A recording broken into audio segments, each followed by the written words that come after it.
Hi guys, this is Adam, the CEO and founder of Uprise Real Estate Partners, and I hope you guys are doing well. So we've recently been getting asked the question, is this a good time to buy?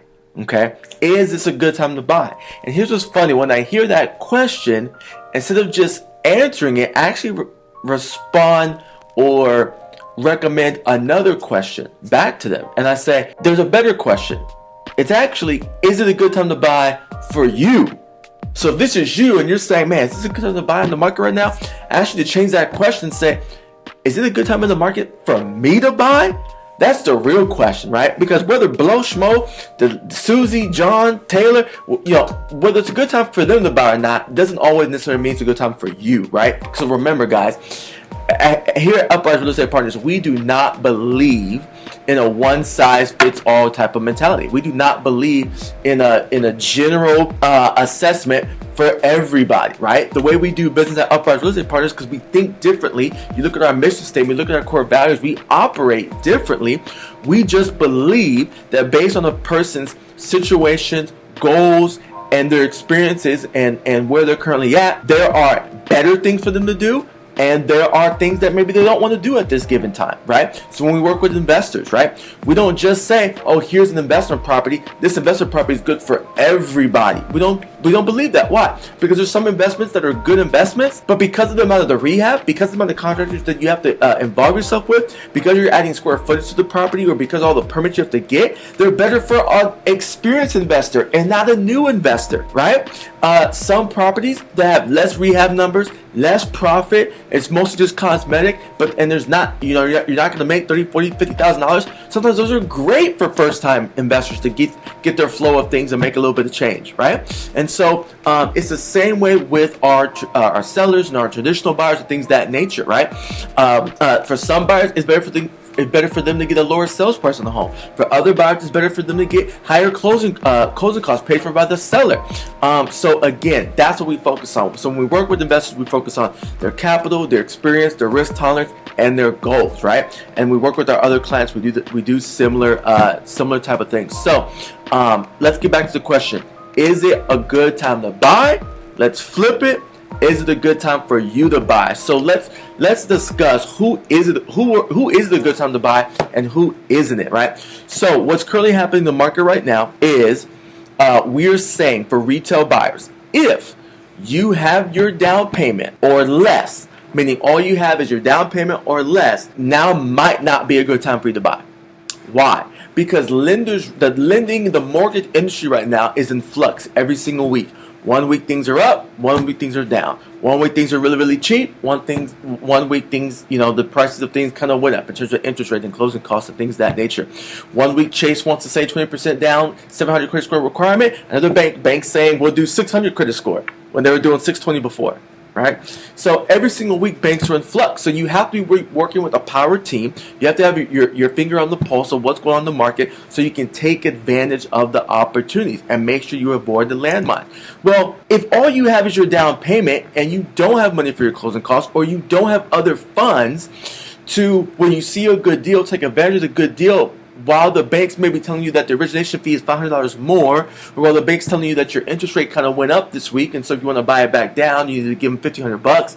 If you don't have the funds to do that, then you might not only waste your time, but you might find yourself not being able to take advantage of a great opportunity because you don't have some extra cash to be able to close the deal, right? So what we're recommending is, if you are a retail buyer and you have your down payment plus at least half of your closing costs, it could be a great time to buy. We just had a client last week go from a 3.7 interest rate down to a 3.2 in just 1 week, and that is huge, right? So again, those of you who thought about buying a home, now one thing I want to say, we've been saying and telling our clients this: anyone who thought it was a good idea to purchase a home, or a good idea to sell a home, or a good idea to invest in a home this year, they're taking 2 steps back. They're taking 2 steps back, and rightfully so. Focus on your family, focus on your job, focus on your financial situation, get whatever help you can get. That needs to be your focus. Hunker down, right? But there's also a group of people that said, hey, coronavirus or no coronavirus, I made a decision, or I have a need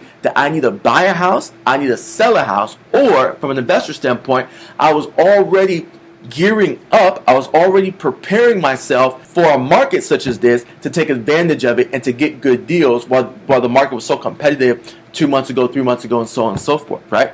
So there's those who are taking 2 steps back, and there's those who are leaning in and pressing forward, okay? So if you had made a decision that you were going to buy a home, or you have a need to buy a home this year, and you have your down payment plus at least half of your closing costs, now could be the great time to buy. Why? Because what we're seeing in the market is a lot of sellers are nervous. A lot of sellers are they're uncertain about the market and uncertain about what's happening.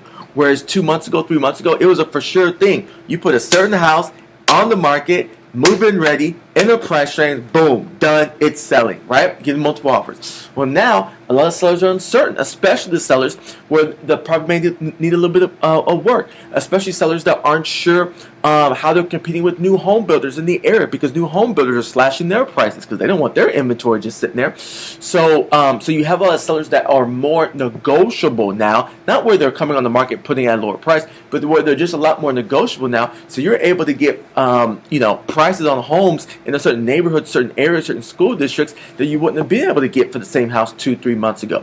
So we're seeing great deals there, right? Also, interest rates, right? So obviously things fluctuate week to week, but for overall, interest rates are lower than they were 6 months ago, 4 months ago, and interest rates are getting close to what they were low back in February when the lenders flooded the market with refinances because they saw interest rates at 2.7, 2.8, and 3.0, right?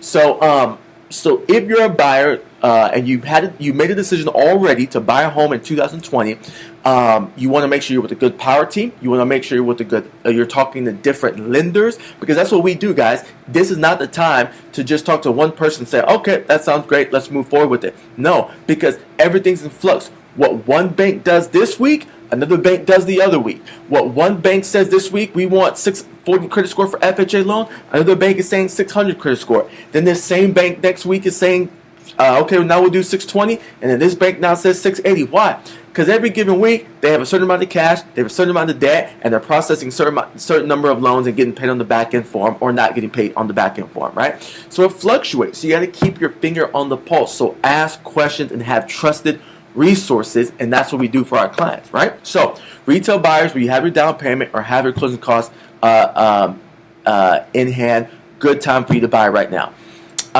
Let's see. Investors, okay, so let's break this down. If you're a cash buy and hold investor, it's a good time to buy. Why? Same thing I mentioned before. The sellers are nervous, sellers are uncertain, and the prices are stable. Here's what you got to understand, guys. The prices for the market are still stable. We're not seeing major drops yet in the list price and the sold prices of our properties, okay? So from an investment from a seller standpoint, sellers want to try to get as much equity as they can out of their homes before prices before prices go down. So when they put the house on the market, they're trying to get as much equity as they can. But then when we come with you and start negotiating the price down, they're like, well, I wanted this, but they're only giving me this, and I don't know if I'm gonna get more than that. What's going on with coronavirus? Let's just do it. So that's what we're seeing. So last 4 weeks, we've seen where we've gotten deals that we know for a fact, if we had seen the same property a month and a half ago, we would not have gotten those deals at those prices, because two things. One, there would have been other investors that don't know their numbers, don't know what they're doing, that would have overpaid for the property. And then two, sellers are nervous that there's not as many buyers and not as much competition out there in the market. So again, from a buy and hold cash investor, there's less competition and sellers are willing to negotiate more. That's a great opportunity, okay? If you're a buy and hold investor and you're using financing, such as hard money loans, such as a conventional loan, okay, it's also a good time to buy. In our local market, again, you want to look at your demographics. In our local market, we have a lot of essential jobs: healthcare, military, trucking, first responders, and more, right? And so overall, because we're going to still have people that need places to live and places people need to rent, and now people know you can't just not pay your rent. It's actually going to be owed to you. We'll see what happens with more stimulus bills coming out. People are going to overall just pay their rent, right? So It's a great time to buy and hold properties. You can get properties at a discount currently, and you can also take advantage of lower interest rates as well. Now, if you're going to do if you're going to go the hard money route and you have not used hard money before, you're going to want to make sure that you have the proper reserves. So just make a couple phone calls, ask the hard money companies how much they want you to have in reserves, and that way you know up front before you get too far into the game. Okay? If you're already an experienced investor or you've already done deals, you've already done investments and you have a settlement statement to prove it with properties with your names on it at some point, then you're good, kind of under the old rules. But some hard money companies are changing their lending amounts to 70%, 65%, and 60%, just depending if you're an experienced investor or a new investor. If you have more questions, just reach out, message me, ask. Okay, so that's our buy and hold investors. So whether you're doing cash or financing, it's a good time to buy. Okay, let's talk about flippers. Flippers, if you're buying cash and you're trying to flip a property, it could be a good time to buy. What do I mean by that? If you're okay with both the best case and the worst case scenario, okay? Flipping is more speculative. And when the markets are doing this, it's harder to speculate, right? Or there's more risk in speculating. So our philosophy, again, one of our core values is honor. So we want to make sure that we maintain a long-term relationship with our clients, that we set them up for success, not just for one deal, but for many deals and for years to come, right? So if you're going to flip with cash, you have to be okay with this, that in 4 to 5 months, the property's going to sell and you're going to make money. Great. You also have to be cool with the worst case scenario, which is in 6 months, the property has not sold yet, and now you need to consider the exit strategy of renting the property out for 6 months or for 12 months. If when I said that, you just said, oh, hell no, then this ain't for you. It's not the time. Why? Because just like in stocks, anyone investing in stocks, not the majority of people that just put money in the stock market and don't even look at it and just wait until they need it. No, I'm talking about people that actively invest, proactively invest in the stock market. When the market's going up, they're finding ways to put money in the market and finding good opportunities. When the market comes down, they know that money they put is coming down, but as long as the companies don't go bankrupt, it'll come back up. But now they're looking at a new opportunity to put money and buy stocks at a low value so that in the future, they can now take advantage of the stocks on their way back up. So in the real estate, it's the same thing. If you're flipping a house with cash, when you purchase that property, if that property does not sell in 6 months, you need to be okay with the best case, which is it does sell in 4 to 5 months. But you also need to be okay with the worst case, whereas in 6 months it has not sold yet, and you need to rent the property out to 6 to 12 months. Why? So you minimize your equity in the property by renting it out. 2, so that you can sell it at a later point when the market stabilizes, or when the market is a little bit more is a little bit stronger, so that the speculation has less risk with it, and then you can get your equity out, right? There's also a benefit that after a year of owning the property, you get some tax benefits from a capital gains standpoint. You pay less capital gains tax on it, right, for owning it past a year. So you have to be okay with the worst case scenario, otherwise you're setting yourself up for failure. And while other people do that and other people like to take those risks, we just don't advise that, right? It's just not wise, right, in terms of thinking long term. Now, if you're a flipper and you're going to be using like a hard money loan, what I just said applies to you. Number one, okay, about being okay with best case and worst case scenario, but there's a few more criteria. You need to have at least $35K in reserves. You need to have at least $35K. I'm sorry, not in reserves. You have at least $35K to go towards the flip. What do I mean by that? Well, depending if you're an experienced investor or a new investor, or depending on which hard money company you go with, they may only want to give you 70%, 65%, or 60%, right? So you may have a great opportunity, but the lender you're working with only wants to give you 60, 65, or 70, so therefore it may require a little bit more cash to close on your end. So you need to have those reserves for that, right? Also, you never know if if things have to get slowed down somehow, or Home Depot and Lowe's things slow down for a while. And so your rehab timeline goes from 4 weeks to 6 weeks, or 6 weeks to 8 weeks, whatever the case may be. So now you may have to make an extra hard money monthly payment to the hard money company. You need to have reserves for that. We do not like our investors, our clients, sweating bullets at night, stressing out, wondering how they're going to, make it through. No, we want to make sure that we're prepared and we're good from the start so that you can focus on learning, and you can focus on growing, and focus on making money while you invest, not just stressing out and sweating bullets the whole time. So that's for flipping with the hard money loan. So I hope that helps as far as those things go. And then let's see. So if you're an investor and you're looking to flip with a hard money loan and you have less than $35,000, we do not recommend we do not recommend that now is a good time for you to purchase. And let's see here.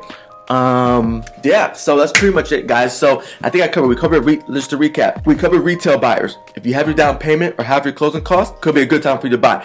If you don't know how much your closing costs are, what do? Reach out to us. That's what we do in our consultations. We go over not just how much you need to buy a house, not just the process of buying a house, but how much you need and by when, right? We literally walk you the entire process. So if you're not sure if you have enough, reach out to us. If you're not even sure you have enough for your down payment, reach out to us. Why? Because at some point, you will be ready, and at some point the market will be a good time for you to buy. You got to prepare. Understand, our investor clients and ourselves that are taking advantage of opportunities right now, we didn't start preparing yesterday. We started preparing a year ago, 2 years ago, and so forth. So if you know for sure that you're going to want to buy a property this year, next year, or 2 years from now, hit us up, reach out to us. Let's start putting together your strategy and your game plan, okay? Those of you who are buying whole cash, those of you who are buying whole with third-party loans, it is a good time for you to buy. You can take advantage of low rates, take advantage of getting better deals from the sellers, take advantage of less competition from other investors as well, especially those who overpay on things. And then for flippers, if you're buying cash, you're good as long as you're okay with the worst case scenario, meaning you have to rent the property out for 6 months or a year. And then those that are using hard money, be okay with needing at least $35,000 to have to invest, as well as knowing worst case scenario that if it didn't sell, you'd have to sell it and rent it out for 6 months to a year. So I hope this helps, guys. If you love this information, if you love this content, reach out to us. If it's Facebook, like it. If it's YouTube, like it, share it, and check out other videos, and we'll keep this coming and hope this helps. Thanks.